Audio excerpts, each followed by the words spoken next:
Hello everybody, welcome back. Got another quick one for you here. We're starting out in the Infernal Castle, and we're about to take on the Dreadwolf. Actually spliced into different battles together here, so the little jump there, if you're looking closely, is what happened there. So anyways, the Dreadwolf does have a spear, axe, bow, fire, and wind vulnerability. Right off the bat. The tricky thing with the Dreadwolf is eventually, once he starts summoning the other wolves, he'll add a buff to himself that makes him dodge anything that you've used boost to boost up, as well as anything in regards to latent powers. So like Hienka, that sort of thing. Which is a bit tricky, right? Because you're just not able to kind of pin him down with some of your nastier and boosted abilities. You can get that buff removed eventually by breaking him, yeah, like, you just got to keep in mind that, and he responds actually with a really nasty ability called, I think it's Vengeful Bite, something like that. So again, you have to be really careful with what you're doing with him. So yeah, anyways, I just did get him broken really early here, and then kind of just, I don't know, stalled almost. But here I went for a bewildering grace here for just really lack of anything to do.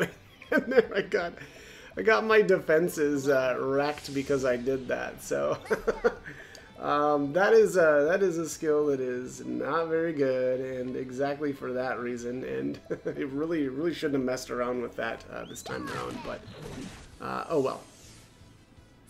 But anyways, maybe it's obvious already, but the fact that he's vulnerable to bows means Hunter is pretty solid here because of their first skill. It's basically a multi-hit bow attack. Also, Hikari's Frenzied Fire skill is really solid. Anything that hits with the X here, there at the very bottom there, it says evade and counter boosted attacks and latent powers. So that's the buff that he adds to himself when he starts summoning in his little beast allies. And like I said, that's extremely nasty, right? You're going to want to make sure that you're not boosting up anything on, or like from this point until you get that buff removed. And the buff will come off once you break him, but it's pretty tricky. And then if you notice there, he's only vulnerable to fire right now, so you really need to have some sort of fire damage, otherwise this is just going to be a nightmare. So as usual here, using Oswald, he was my starting character. And putting in Alifans on him with really anyone. I think Agnea is a scholar right now. Same with Ochet, although Ochet is pretty solid doing other things. But again, unfortunately though, because of the way this guy works, you're going to have maybe some problems getting him down. So like if one of these little wolves is up, you won't want to use any sort of boosted attacks to try to get them down sooner, because anything that you hit, like Oswald with Ignis, whatever, the basically the upgraded fireball, right? If you put boost into that, the Dreadwolf will respond, right? With that Vengeful Bite. But yeah, anyways, again, very difficult to actually get this guy. It's funny too that I think this might be the first time I've ever taken down one of the wolves and then seen him summon a second one.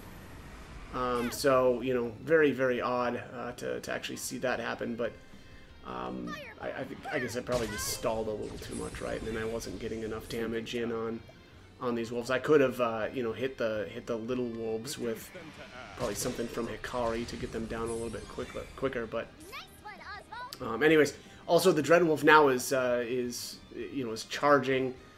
There's just no way, because of how I was set up here, there was no way I was going to be able to get him down before, or get those shields broken before he unleashes this attack. And you'll see here, it's pretty nasty. Basically, it hits everybody quite a few times. There's the Vengeful Fang. and that is because I used a boosted attack with Ochet there. So yeah, always fun to see something like that. Mortal Fang, yeah, that's the ability. So it hits, I think it might be 4 times. So, you know, if you're not leveled, that is going to shred you. Yeah, it's like I said, it's pretty nasty. They're the unfortunately. So now because the wolves are gone, his vulnerabilities are revealed. But I still haven't broken him yet, which means his buff is still up. So again, I can't use boosted attacks right now. There's the Vorpal Fang, which is again also extremely nasty. So getting Ochet back up here. Pressure is a attack of, looks like a physical attack, physical and elemental attack debuff. Though Oswald also, actually a couple of these characters have, look at that, Hikari has 8 stacks of defense down. That is nasty. And Agnea's got, looks like she's got 1 defense down still. Same with Oswald. I don't know how Hikari got 7 stacks of that. That's crazy. But yeah, anyways, that's this guy is, you know, not to be trifled with. You know, the I think it's the what is it? I always want to say apothecary. It's not apothecary. It's Arcanist. I think the Arcanist can actually reverse some of these debuffs, although I didn't have that class quite yet. So I've just been doing things in a very odd order for this pass through the game. But yeah, anyways, there you can see he's broken, and so that buff is gone. So you can use any sort of buffed up abilities. I'm going to use the Lionheart's Axe here to finish this off. But that is it for the Dreadwolf. At this point, also, the Dreadwolf will appear now in the Infernal Castle. He's a very, very good monster to actually capture with Ochet, too. You can't capture him the first time, but you can capture him on subsequent meetings.